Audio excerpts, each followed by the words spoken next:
हर जमाने में सैयद शुहदा गुजरे। हाँ, रोल मॉडल हमारे लिए हमजा इब्न अब्दुल मुत्तलिब है और उसके बाद हजरत हुसैन इब्न अली है।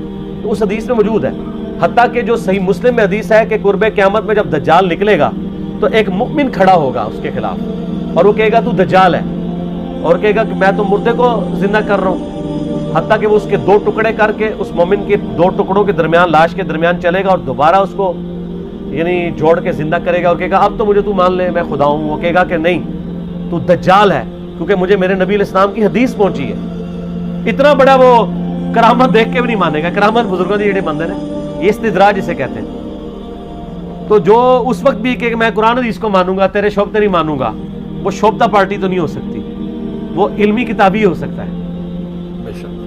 तो आप अलैहिस्सलाम फरमाते हैं वो उस वक्त सबसे बेहतरीन शहीद होगा, वो भी सैयद शुहदा होगा।